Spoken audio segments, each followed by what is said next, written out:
And greetings, everyone. Welcome from St. Louis, Missouri, and the home of the Missouri Institute of Mental Health. My name's Tom Pansella with MIMH.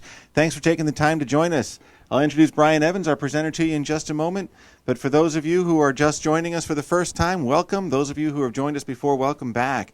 Got a lot of links underneath the video window and the audio window for today's presentation, so take advantage of those. You've got the speaker slides available to you as a separate pop-up window if you want to scroll through them, or you can pull them down for yourself as a PDF file. Also, Bryan's provided us with some additional resource material for you, so take advantage of that, and he'll talk a little bit about that as we go along here, but there's some good information for you out there that you might want to have for your own use. There's also a link to a survey. This is a follow-up questionnaire, kind of an evaluation of today's program. A little bit unusual for us to do that, but we'd really appreciate you take the time at the end of the program to click on that survey link and submit that survey information to us.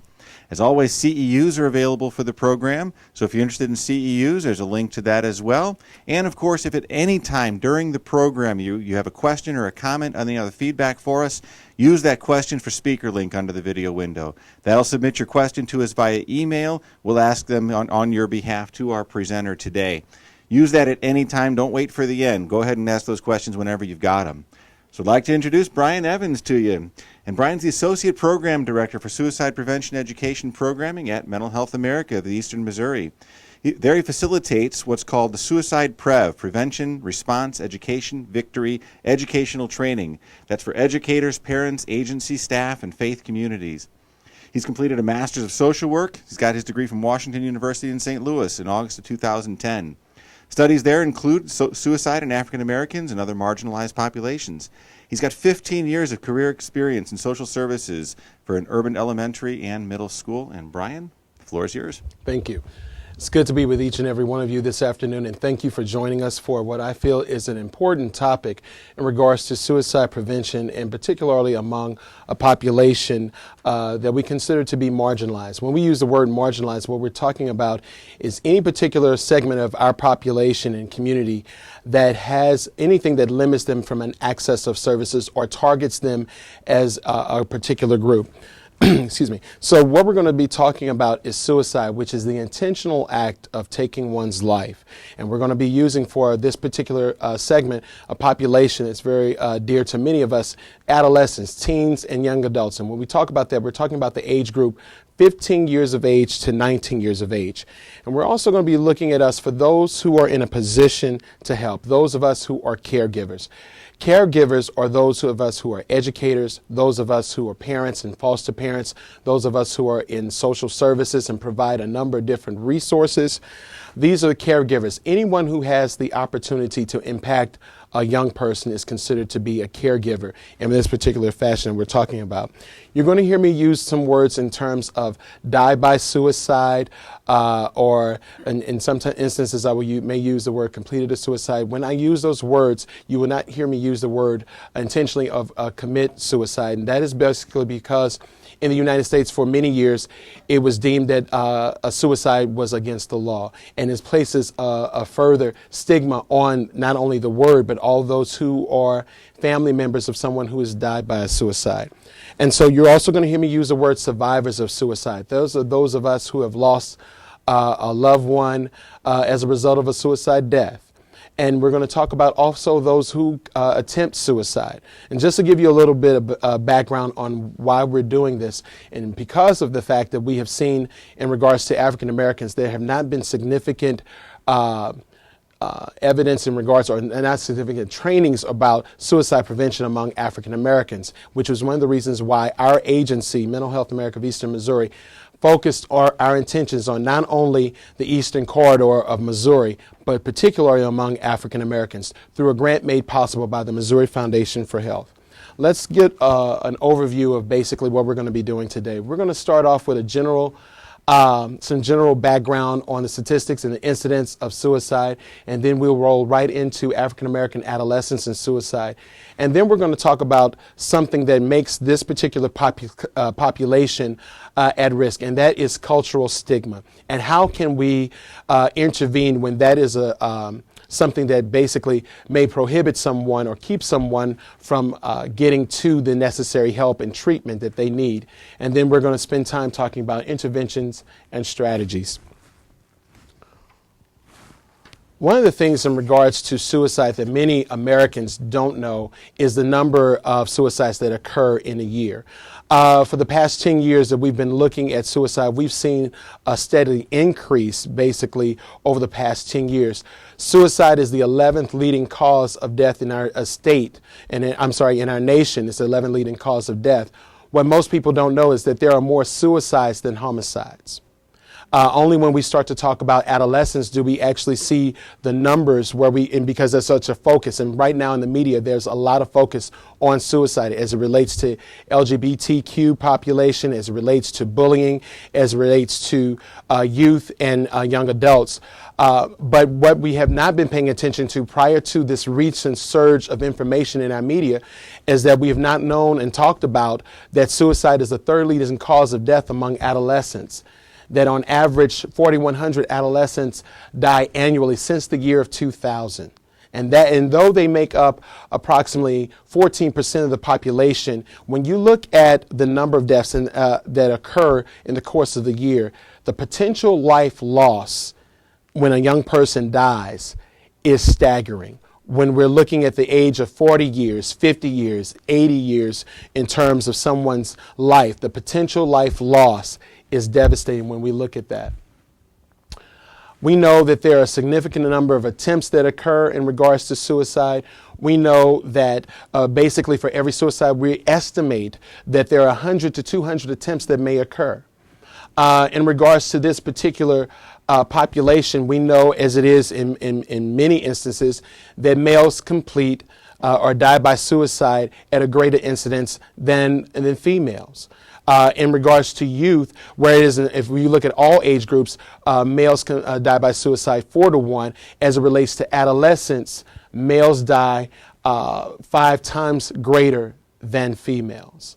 And that's not to say that when we see that females are attempting more, that we should not be paying attention, because what we've also known is that over the course of years that females use more lethal means in regards to taking their life. There's more usage of guns. There's more usage of more lethal means in regards to suicide that we've seen in the population.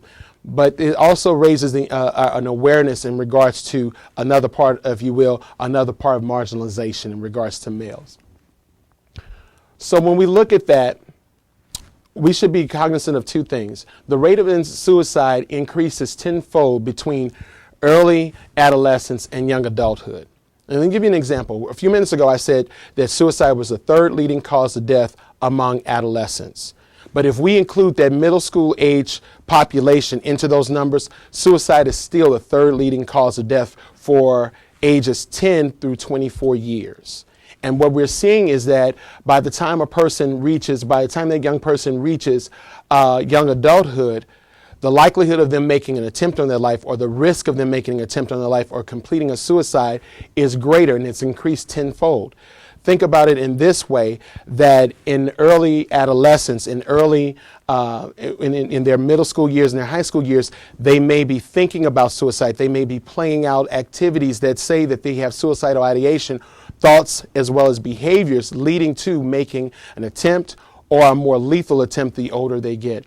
This age group, when we talk about the ages 20 to 24, we're also talking about that college age group, which is where we see the majority of suicides to occur. When we start to talk about African Americans and adolescents, we still basically parallel the same numbers of our nation. So suicide is the third leading cause of death among adolescents 15 to age 24 for African Americans. We know that females also, just as a part of the population among most adolescents, they attempt more.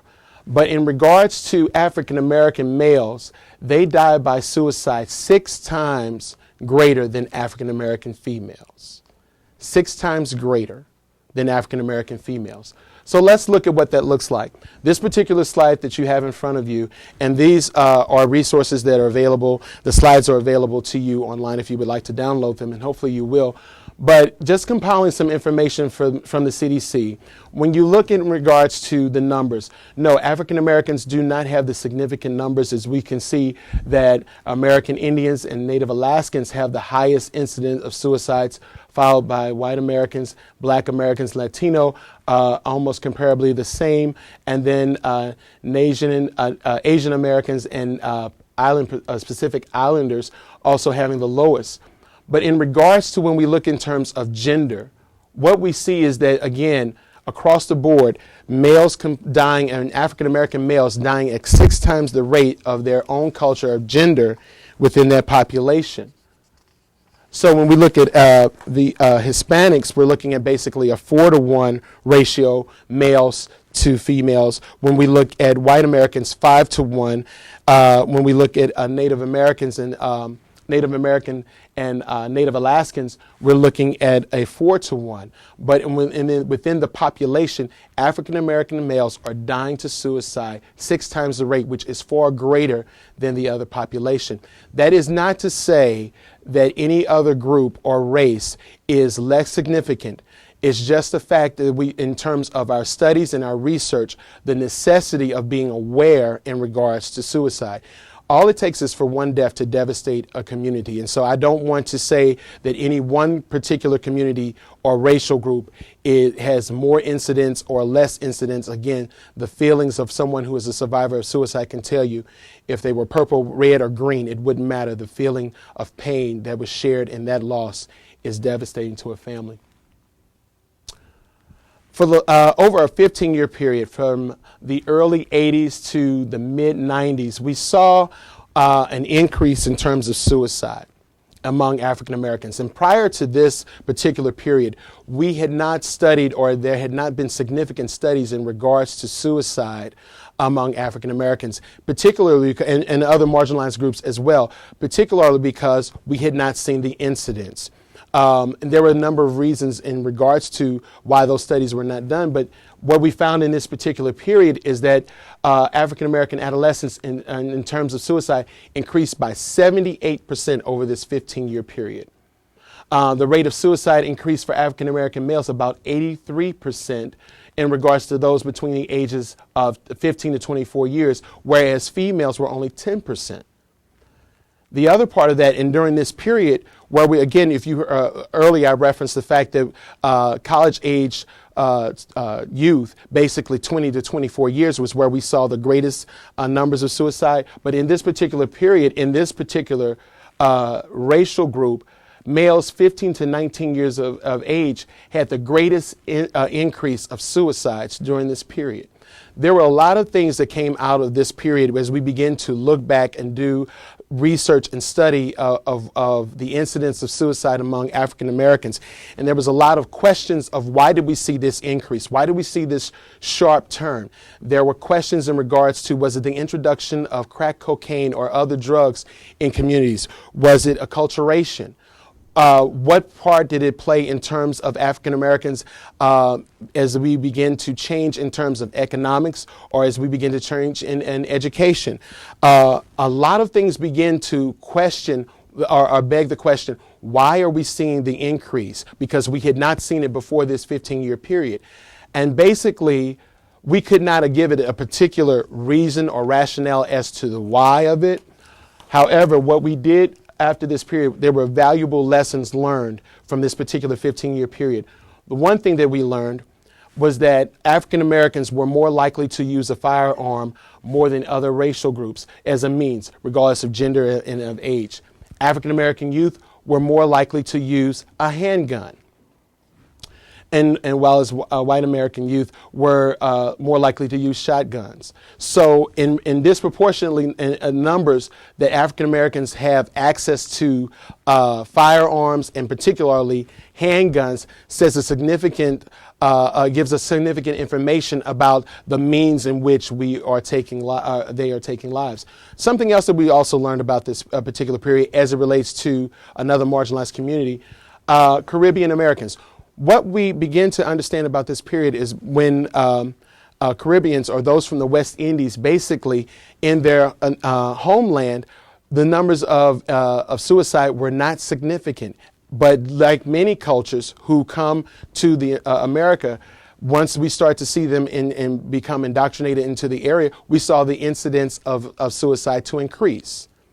So this was something that we had not seen before. Another a factor when we particularly talk about African Americans, and sometimes that covers a very large group, but within this group, we found that African American males, in regards to Caribbean males, had higher attempt rates than both African American males or females. The lowest group of all racial groups that we found was actually Caribbean females. Something else that we learned in regards to this period and since this time is that at the beginning of the 21st century, of doing surveys and research in regards to feelings about suicide, our thoughts for the past 40 years have changed. There is more of a general acceptance of suicide as a way of dealing with crisis among younger youth as opposed to older youth. And that was the same whether you're talking about African Americans or Asians or Latinos or whites, that there's more of a general acceptance of suicide as a way of dealing with life crisis or dealing with life circumstances that feel out of control. Had it not been for this particular period of time, we may not have begun to even do the research that now helps us to look in terms of treatment, helps us to look in terms of those things we term as pathology, in terms of why we're looking into what the way people may be taking their lives. It helped us to basically form some very good studies in terms of how to deal with that. I want to talk a little bit about stigma. And I think in regards to when we talk about stigma as it relates to suicide, as it relates to mental health, we know that that can be a very large barrier to how someone accesses a treatment or how they access support. When it comes to the general broad definition of suicide in our culture, it's the one thing that we don't talk about often. So then when we bring it down to a marginalized group, if there's stigma in the larger community and now there's stigma within a smaller group, then we also see those barriers become even stronger. So in terms of how we are racially and our ethnic background will often determine whether or not we seek help or what kinds of help we will actually seek, how we cope in terms of dealing with stress, or how we will, how the support systems will respond when we seek help. Among African Americans, a study that was done by Sean Joe talked about the fact that in many cases, African Americans will seek the first level of clinical help, social workers, licensed professional counselors, but oftentimes, even when there is economic access, in terms of having insurance or the ability to afford clinicians, oftentimes still will not go on to see other health professionals such as a psychologist or a psychiatrist, all related oftentimes to their personal beliefs and feelings about seeking help.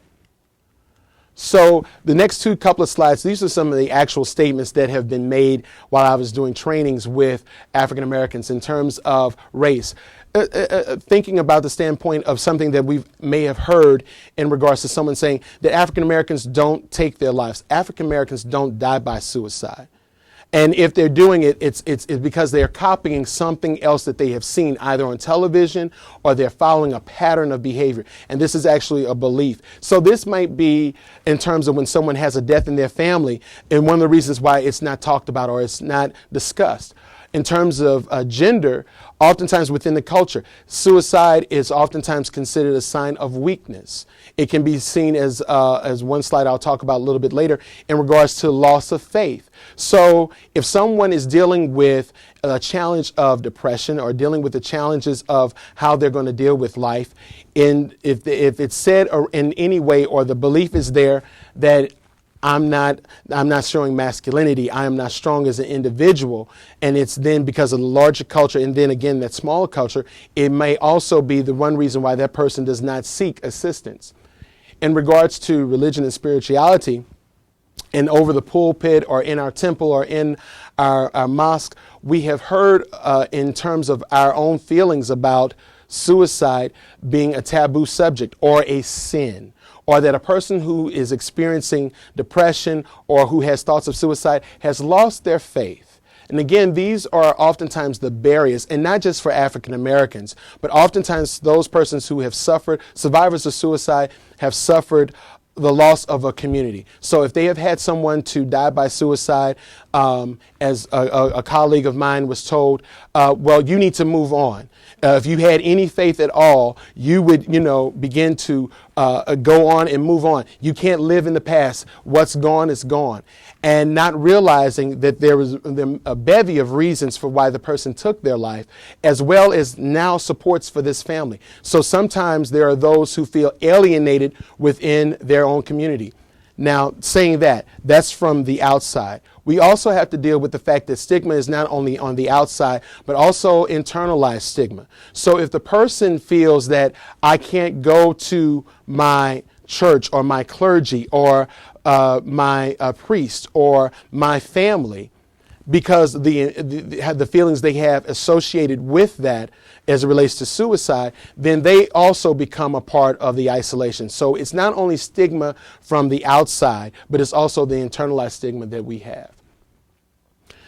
In regards to stigma, it's something else to be mindful of is that oftentimes when we are, and we'll talk a little bit about knowing the warning signs and symptoms of depression as well as suicide, but oftentimes stigma can prevent someone from seeking help simply because when it's most treatable, if there are thoughts about seeking help, again, thinking of those negative words that people have used, they're saying that's a sign of weakness, then they may not try to access help, even when it's most treatable.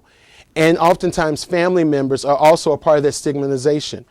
Family members can be blamed because someone took their life, even within the family or without, that a family member may feel, if I had only done whatever, then maybe this person would not have taken their life. And so that stigma, and oftentimes the blame, well, this person wasn't a good parent, or their mental illness was caused by a parent. And not realizing all of those things oftentimes create a barrier in regards to seeking treatment. Another thing to think about is if a family member has experienced the negative thoughts and words of a family in regards to a cousin or an uncle or a family member who has suffered from mental illness, or there has been a suicide, then maybe if I get to that age, or if I start experiencing that, I may not be able to talk to my family because this person was always identified as being one of those derogatory words that we have heard about a mental illness. So those become barriers of how we seek treatment. What are some of the things that we can do in terms of eradicating stigma? Learn more about suicide. Learn more about depression. Learn more about mental illness. Create avenues in our extended families, in our faith-based community. Create avenues that people can talk about their experiences with a loved one who has made an attempt on their life, or someone who has died by suicide. How did they get through that? What is their testimony? What resources did they use? As we begin to have this conversation in the media about suicide, now is a good time at the dinner table when we see someone talking about the suicide and bullying or LGBTQ population. Now is a perfect time to have that conversation and talk about the incidents of suicide that may have occurred in our own family.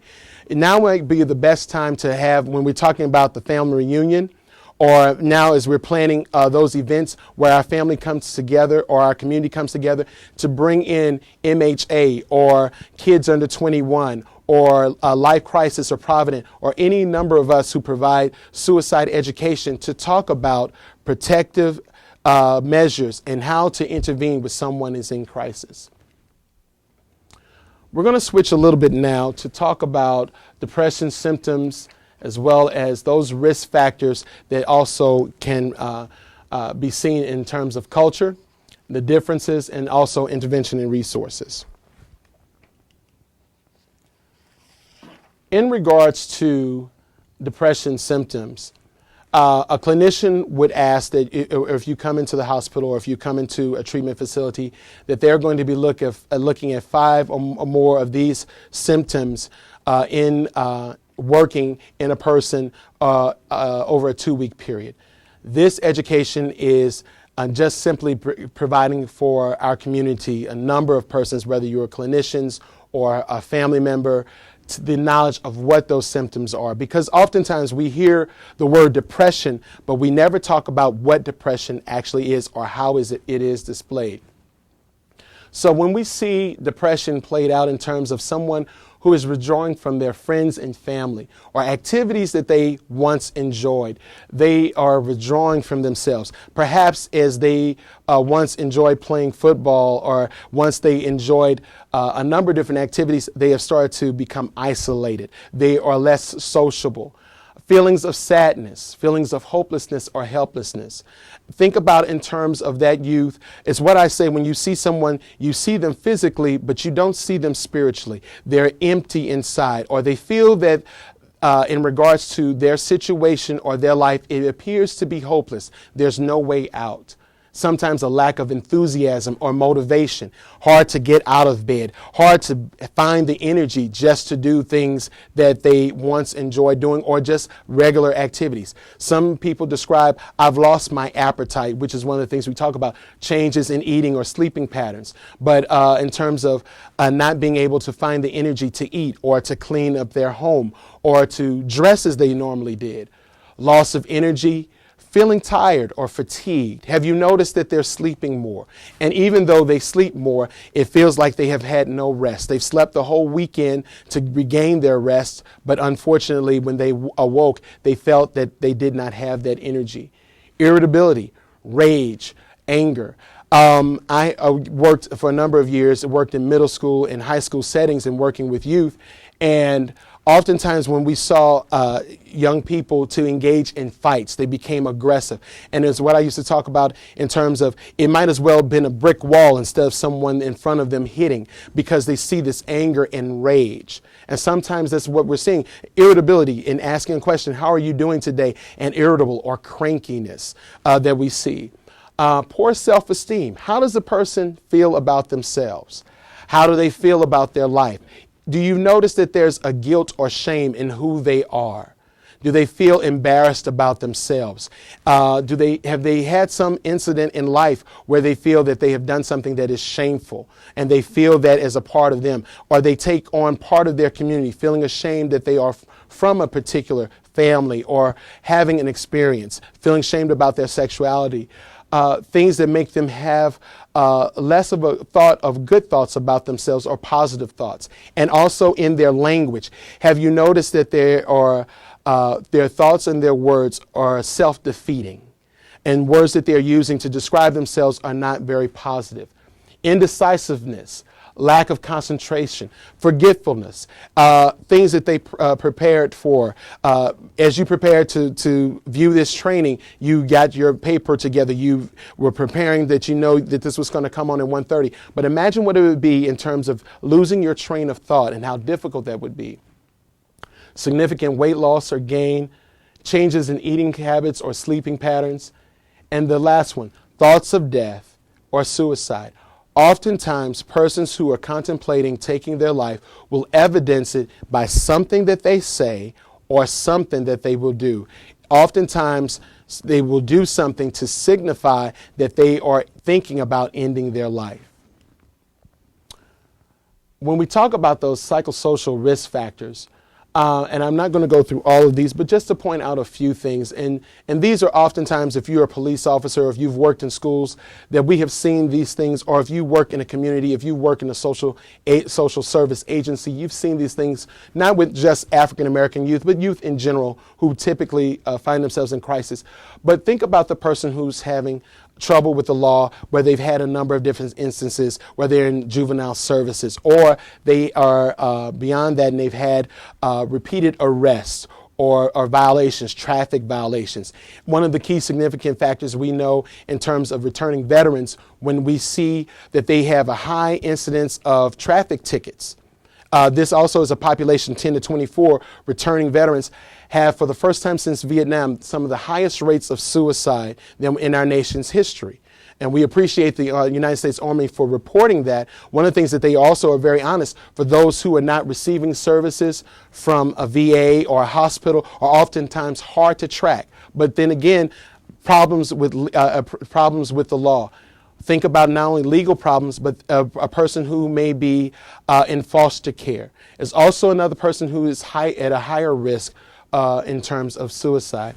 When we talk about those who have suffered a recent loss, maybe it might be a relationship. It could possibly be the death of a loved one or a spouse or something else, even a pet for that person who is attached to their pet has died, might also be a reason that a person starts to think about their own mortality. History of trauma or abuse. In regards to, we know that violence in the home can be a predictor of a number of different things, but also thoughts of suicide. But not only for the person who is the victim, but also for the perpetrator of abuse, also have very high incidence of suicide. School or work problems, impulsivity, aggressive tendencies, where we see actions. Oftentimes, a suicide in adolescence will follow a short-term crisis. Something in terms of, particularly among African Americans, when they are seen by a clinician, they might not fit the bill for a depressive disorder, but they might fit the bill for generalized anxiety. So it's something to be cognizant of, where depression may not play out fully. For clinicians, we should also be looking at what are those actions in terms of anxiety, or how do they cope with life? How are they impulsive? Do their actions speak to a heightened impulsivity in regards to how they handle stress, and exposure to other suicides, as well as previous suicide attempts? Oftentimes, a person who has experienced a suicide, particularly among African Americans and adolescents in general, have not had the venue to talk about how that suicide has impacted their life. Oftentimes when they've made an attempt, and I've worked for a crisis line for a period of almost a year, and one of the questions I would ask is, have you ever considered taking your life, or have you ever made an attempt on your life? Young people would often tell me, I made an attempt. Did you ever tell anyone in your family, or did anyone in your family know? I've had both cases where persons have said no one in the family knew because they never told anyone, or the family members knew but did not tell a first responder or the emergency room attendant. No one wanted to discuss that it could have possibly been a suicide. Or when they told that family member that they tried it, they said, you didn't know what you're doing, you weren't serious. So sometimes in terms of how we deal with that thought of suicide and how we respond to it can place a person at greater risk, or it can also create a barrier from them, or create a helpful place for them when they know that they have someone to respond and talk to about their feelings and thoughts. The strongest risk factors for suicide that we have found in youth: depression, substance abuse, aggressive behavior or a history of aggressive and disruptive behavior in the family or in their growing up, previous suicide attempts, also a strong risk factor for adolescents in general, and a family history or suicide or violence, as well as a family history of depression, access to firearms or other lethal means. I'm going to ask that you would do me a favor in regards to this particular training, all of those who are attending, that at some point in time you look at the Harvard School of Public Health at their Means Matter campaign. In the resources that we provided today, I included recommendations for clinicians, as well as what is lethal means counseling. And I would ask that you would take your time to look through those, because oftentimes we talk about the means as it relates to the person and the individual in terms of their access to means, but oftentimes we don't take that extra step of talking to family members as risk management and asking what other access to guns or lethal means do they have within the home? Or do they have access? Do you know how many guns are available? Do you know in terms of their relationships? Moving those guns outside of the home, having them stored away from the person, and not only within their immediate home, but also in those who they have relationships with outside of the home. Don't know why your computer is not fully protected. Other risk factors that we have. Technical difficulties, as the Geico guy would say. It is estimated that depression increases the risk of a suicide by 14-fold. That's significant. particularly when we start to think about that a very significant number of adolescents during their high school years can be basically clinically diagnosed as having a depression disorder in their high school. That is a significant number of persons who during their high school years. So that depression increases the probability of a first attempt by 14-fold. The fact that the firearms that oftentimes youth obtain are also belong to family members, most often of a parent. And oftentimes I've heard parents say, well, I know my kids well enough to know that they would not put their hands on whatever, whether it be alcohol or in the work that I've done, drugs or whatever. But the fact of the matter is we know that youth know all the things of the home and oftentimes have the access to it. And what we have seen is Means Manor has talked about the fact that oftentimes they have found that youth use the weapon that belonged to the parent or another family member in access.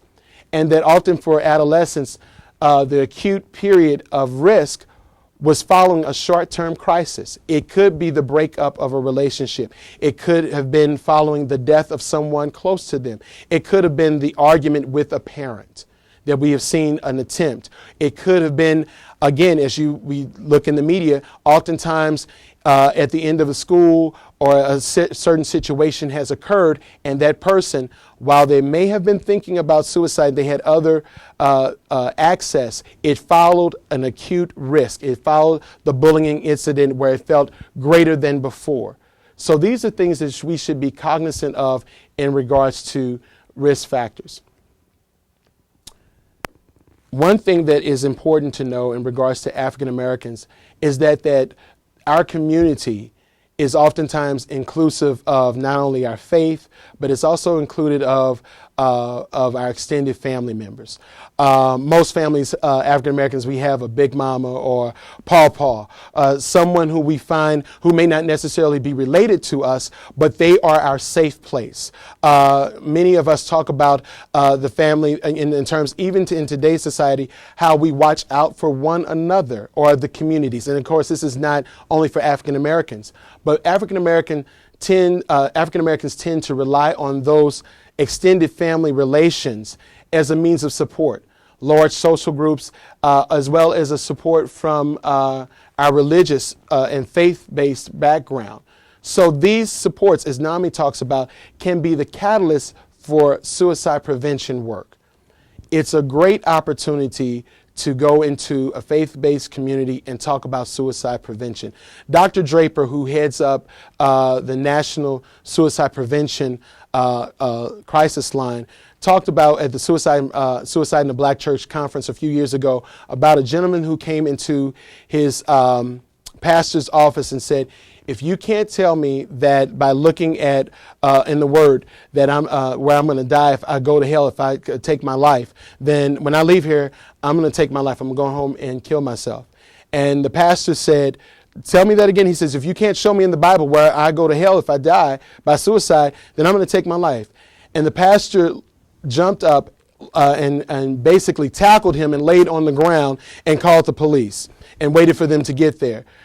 He said, I don't know if that's the best way for suicide prevention, but it was the only thing that I could had at the time. And basically whatever way that he could to prevent this young man taking his life.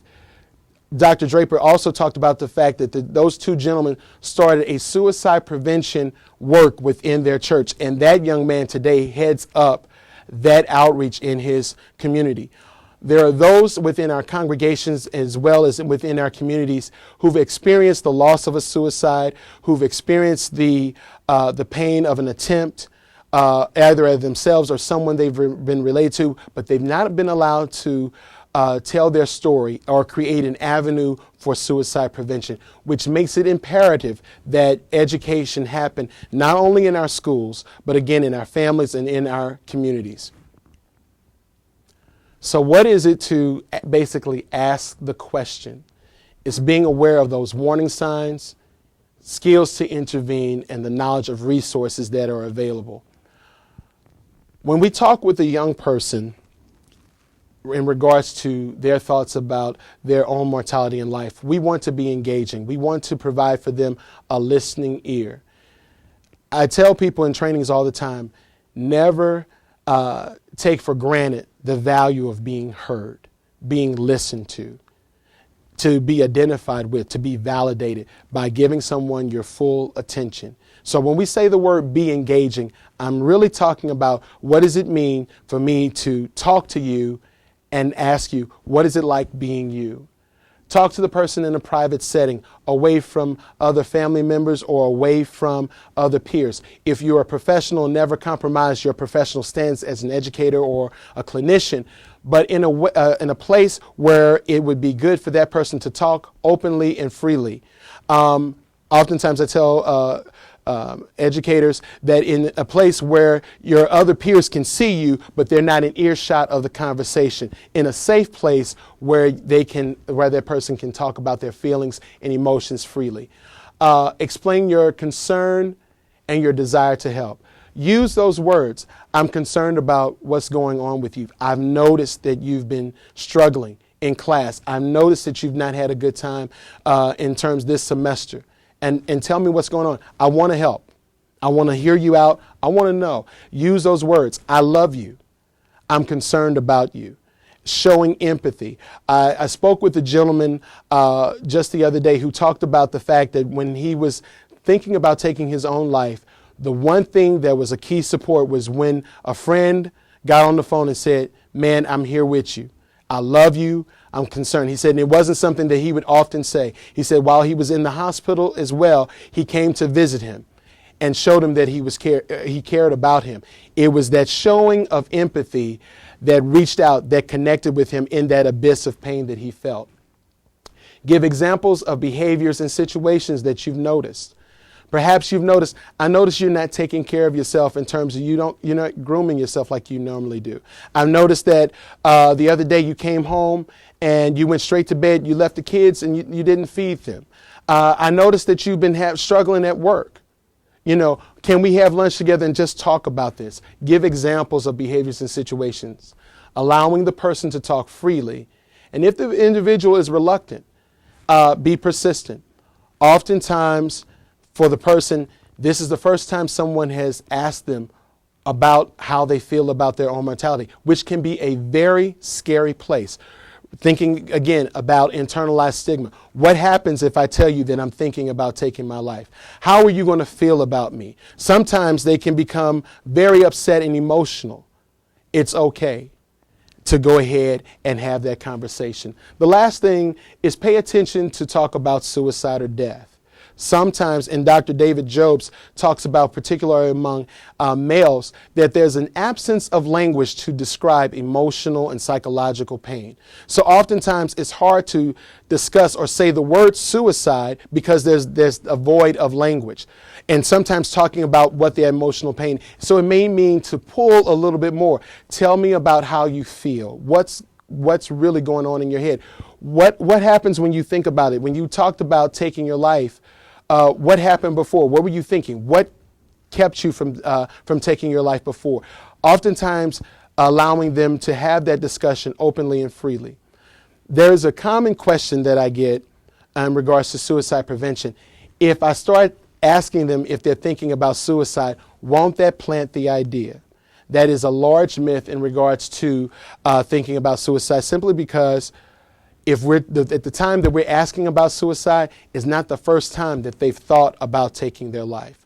Again, think about those numbers. While the act itself may have been impulsive, the ideation has been there oftentimes for many years or months or periods and times when they've struggled. We want to be direct. Are you thinking about suicide? Are you thinking about killing yourself? Don't avoid the issue. Sometimes we get so caught up in asking other questions that we avoid asking the real question of why we started the conversation. But we want to know, are you thinking about killing yourself? Again, don't be afraid that asking the question will give them the idea of taking their life. Again, it oftentimes creates what I call a safe place for them to have a conversation that's honest, that's open, that shows that someone has been paying attention to them and caring about them. Some ways that maybe for us that are helpful of not asking the question. You're not suicidal, are you? And the reason why I put that, because oftentimes it's almost a flippant answer in some ways, and sometimes it's unintentionally. In one incident in my own personal life, asking a family member, it just came out, and I've been doing this work for a number of years now, and just asking a question. And we want to avoid, because what we're trying not to do is for the person asking, are you suicidal, without asking the person to place blame or to place a thought that somehow their thought has been wrong. And so therefore, I'm not going to answer that question honestly. Asking the question, you're not going to do something crazy or stupid. Oftentimes, persons who are thinking about ending their life or are not experiencing psychosis, it's for them, a very normal way of thinking about how to handle this situation. So I'm not stupid, I'm not crazy, I'm not delusional. I'm thinking about how the best way to handle this problem. Suicide is not about death. It's about ending the psychological pain that a person is experiencing. It's about ending what is hurting. And sometimes what hurts is not physical or tangible, but emotional and our thoughts, or how can we change this situation? Are you going to hurt yourself? Another way of asking, getting around or being evasive, not trying to ask the question. Are you going to hurt yourself? And the person oftentimes may be thinking, no, I have very definite ideas about how I'm going to handle this situation. So we want to make sure that we ask the question, are you thinking about suicide? Are you thinking about killing yourself? Or are you thinking about ending your life? They again may avoid that answer. They may be reluctant. Go to your knower, what I call, and if your gut reaction is they're not answering, it's okay to ask that question again. And oftentimes I say, well, if that's not where you are today, that's okay. If you ever are, you can talk to me. I'm here for you. And you can go on with other things that you've noticed that may be a problem in that person's life. I've had more of the case in regards of having that conversation, or someone telling me having that conversation where the person said at first no, but later on came back and said, Mr. Evans, when you asked that question the other day, I really didn't tell you the truth. The truth is, but because they felt that they could come and have a conversation with someone who was paying attention to their pain, was paying attention to what they were going through, I can trust this person to share this burden with them. Offer to listen and to help. Be careful not to rush to judgment or to offer solutions. And I think from the standpoint of a social worker, of those of us in the helping fields, we're quick to say, give the quick remedy. And sometimes we don't have the quick remedy. Oftentimes with educators, once we get the yes, I'm thinking about suicide, then we immediately jump to, well, let's go down to the counselor and a quick response.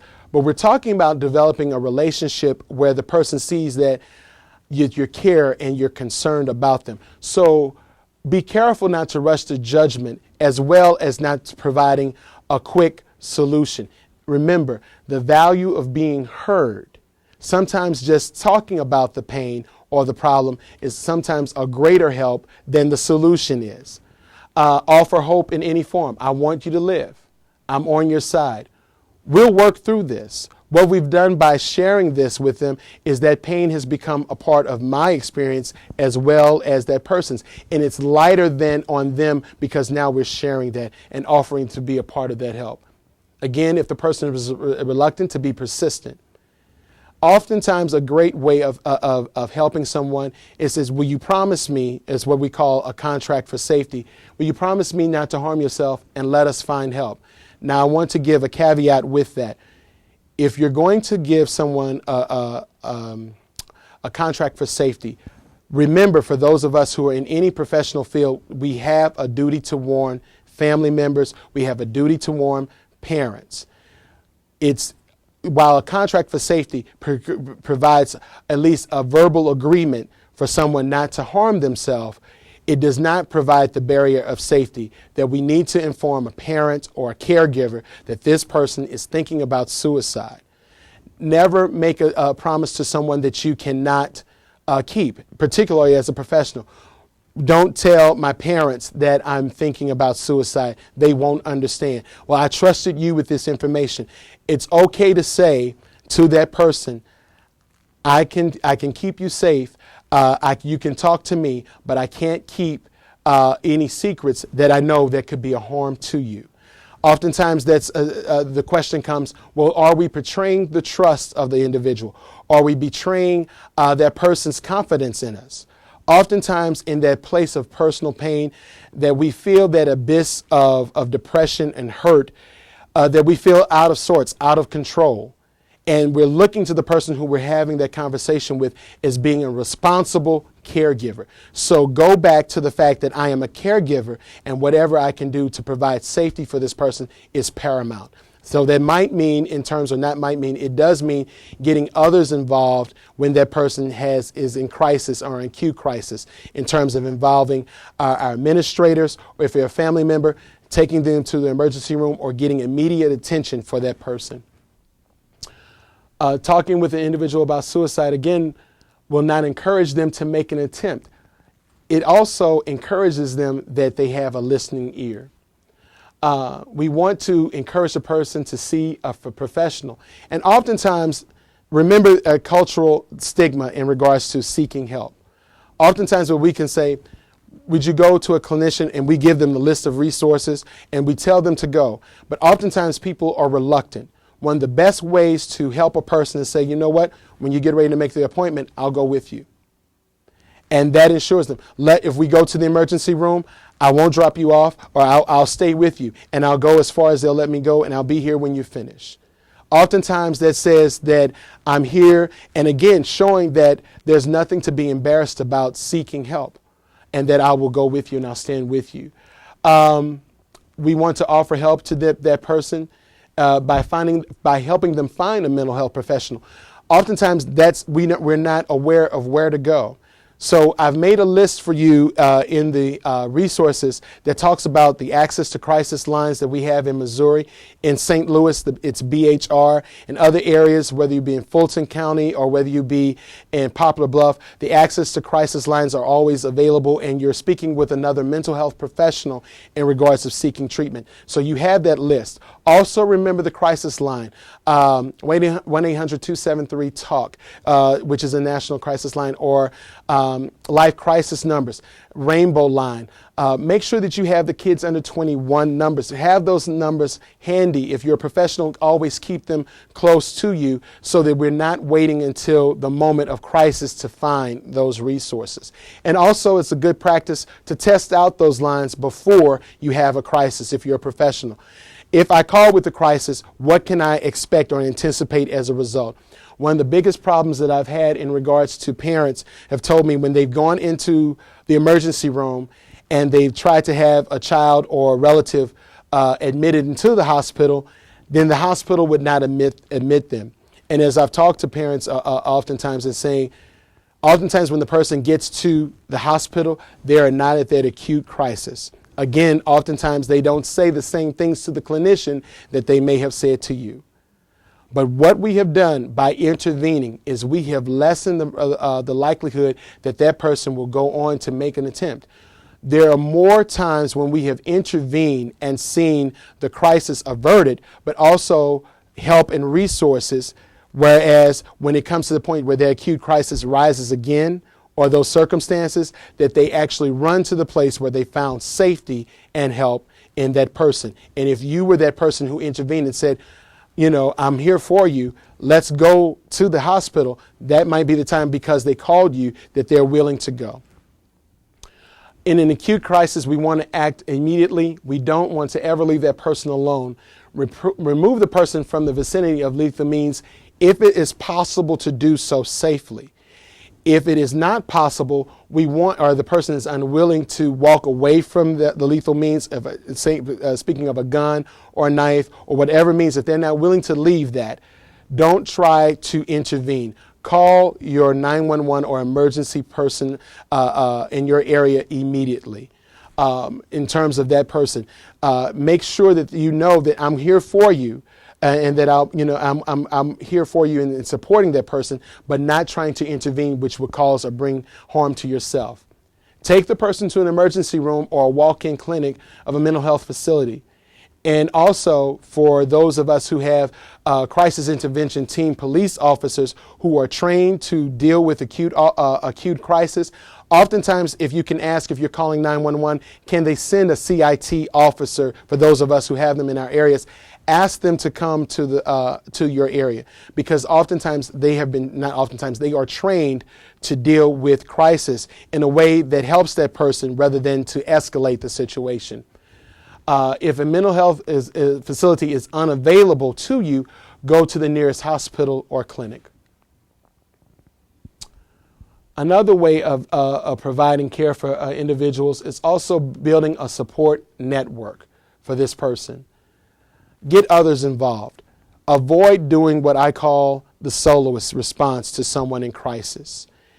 Oftentimes this person has, a person or an individual have such so many factors that are not just the situation, but other things that are going on in their life that become too much for that person as well as the person who's intervening. So get other members involved, family members, co-workers, teammates, friends, clergy.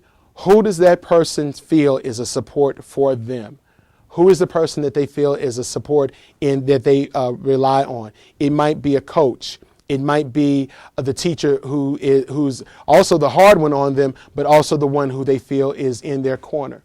Offer to work with the therapist or the clergy or whomever is going to provide the treatment for this person. Oftentimes schools find a disadvantage. They say, well, when they were admitted to the hospital, then they were released. We found no aftercare plan and we were not involved. It's a good thing for schools to find out in terms of not only before the event, but the hospitals that they are involved with, to find out how can we be of a support if we send a student to your hospital. What information do you need from us? In terms of confidentiality, we don't need to know in terms of all the layers of treatment, but let us know how we can be of support in the treatment of this individual. And then also follow up with that individual. Let the person you care by going to visit them, by sending a card, or when they come back to the school or come back to your area, knowing that you are available to talk and be a support for that person. The most important factor that we can remember about prevention is that this person has a number of supports, whether it be their faith, their clinical assistance that they're receiving, relationships with family members or community members, but also their strengths.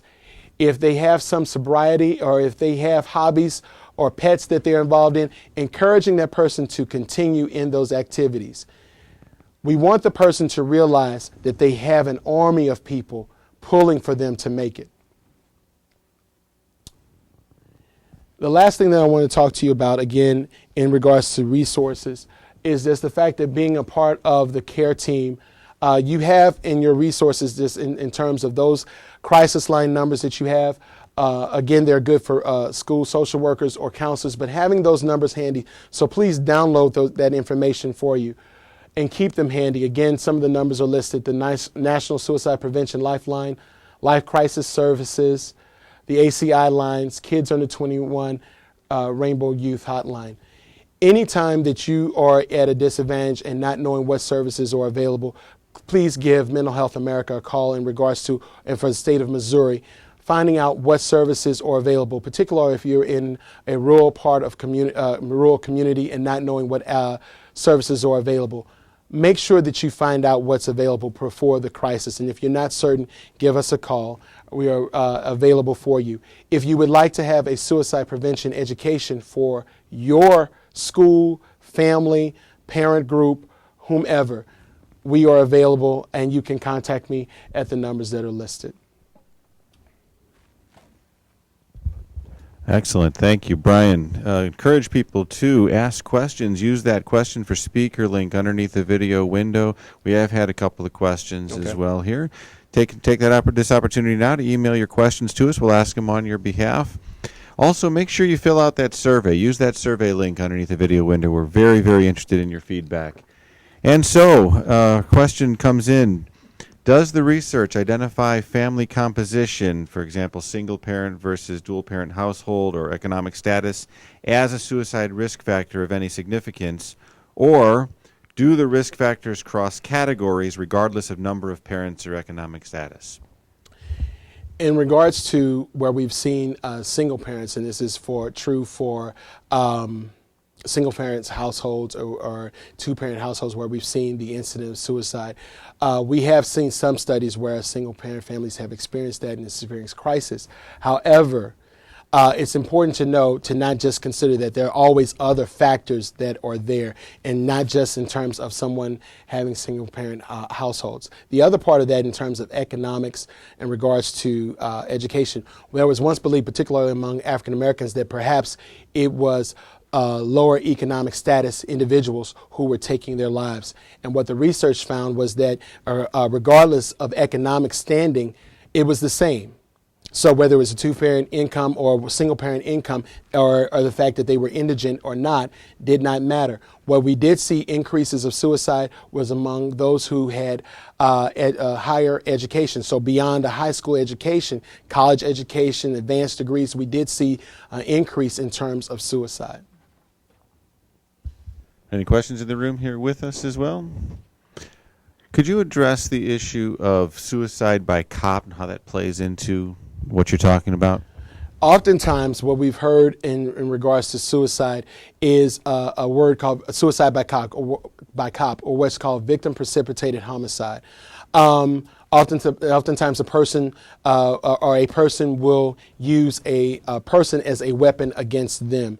And there was a lot of questions in regard, and when I've done the training, there's been a lot of questions in regards to someone taking their life using that person. There's a lot of question about that in regards to the incident, because from the standpoint of those of us who are in protective services, in the legal realm, in terms of unless that person can evidence that in terms of after the death that they were using that person, is simply considered the means of keeping others as well as themselves safe.